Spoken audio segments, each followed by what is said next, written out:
the percentage of intelligence that is not human is increasing. And eventually, we will represent a very small percentage of intelligence. I try to convince people to slow down AI, to regulate AI. This was futile. I tried for years. It's capable of vastly more than almost anyone knows. And the rate of improvement is exponential. And it scares the hell out of me. The biggest issue I see with so-called AI experts is that they think they know more than they do. And they think they're smarter than they actually are. The DeepMind system can win at any game. It can already beat all the original Atari games. It is superhuman. It plays the games at super speed in less than a minute. And we're all feeding this network without questions and answers. We're all collectively programming the AI. And and Google plus all the humans that connect to it are one giant cybernetic collective. This is also true of Facebook and Twitter and Instagram and all these social networks. They're giant cybernetic collectives. AI has administrator level access to Google's servers to optimize energy usage at the data centers. However, this could be an unintentional Trojan horse. DeepMind has to have complete control of the data centers, so with a little software update, that AI could take complete control of the whole Google system, which means they can do anything. They can look at all your data, they can do anything. It's definitely going to be outside of human control. The thing that's going to be tricky here is that it's going to be very tempting to use AI as a weapon. It's going to be very tempting. In fact, it will be used as a weapon. In general, we are all much smarter than we think we are, but much less smart, dumber than we think we are, by a lot. So the on-ramp to serious AI, the danger is going to be more humans using it against each other, I think, most likely. That'll be the danger. Yeah. Usually there'll be some new technology. It will cause damage or death. There will be an outcry. This tends to plague smart people. They just can't. They define themselves by their intelligence, and they don't like the idea that a machine could be way smarter than them. So they discount the idea, which is fundamentally flawed. That's the wishful thinking situation. I'm really very close to the cutting edge in AI. Well, I think the first bit of advice would be to really pay close attention to the development of artificial intelligence. I think we need to just be very careful in how we adopt artificial intelligence and to make sure that researchers don't get carried away.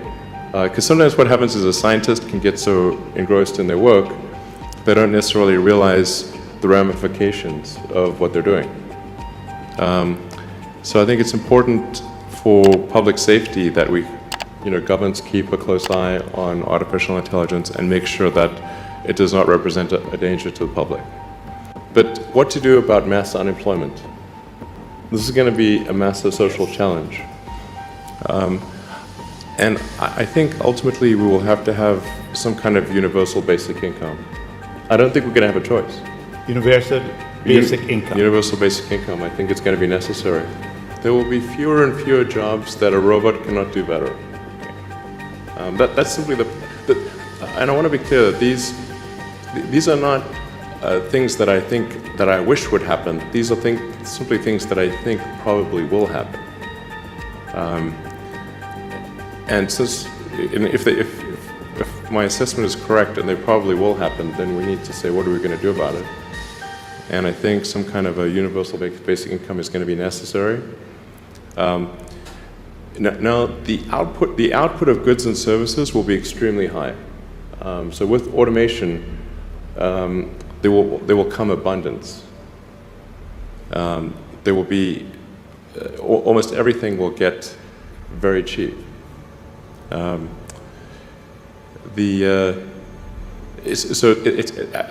I think the biggest. I think we'll just end up doing universal basic income. It's going to be necessary.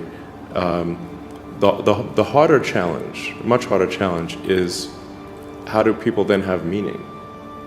Like a lot of people, they derive their meaning from their employment. So if you don't have, if you're not needed, if there's not a need for your labor, how do you? What's the meaning? Do you have meaning? Do you feel useless? That's a much harder problem to deal with. And then how do we ensure that the future is going to be the future that we want, that we still like?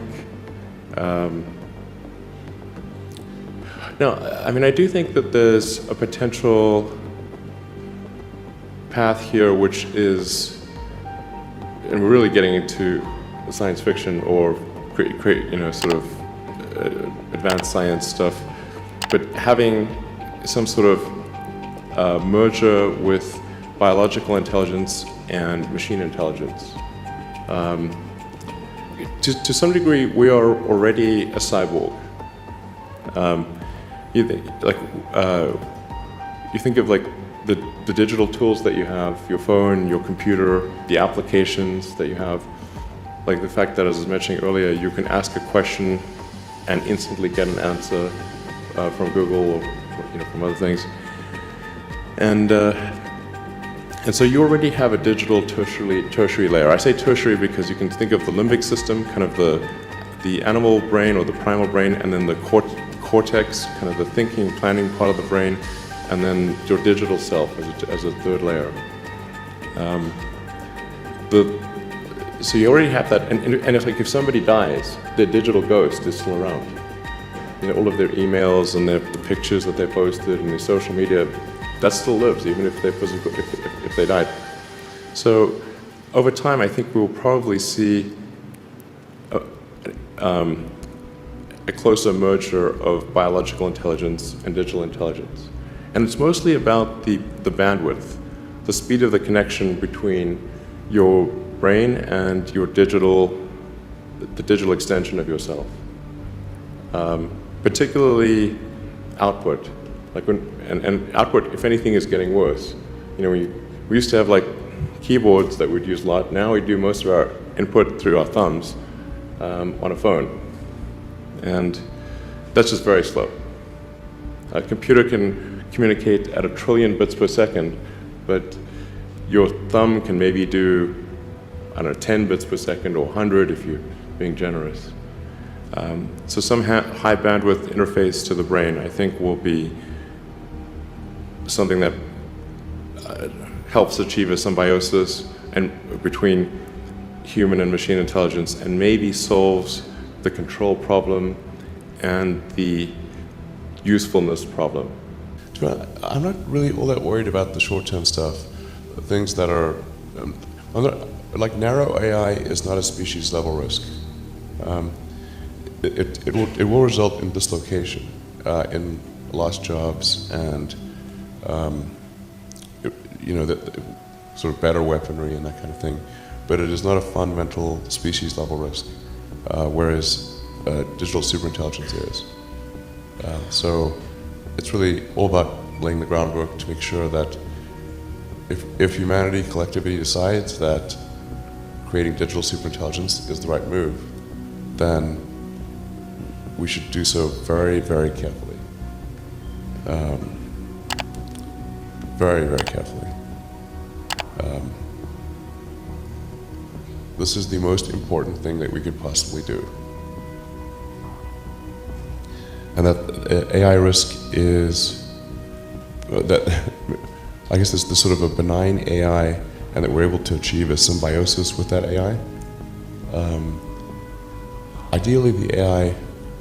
There's somebody who, I can't remember his name, but had a good suggestion for what the optimization of the AI should be.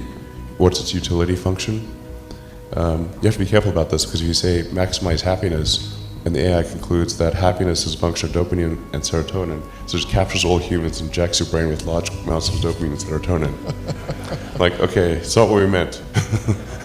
Well, I like the definition of the AI should try to maximize the freedom of action.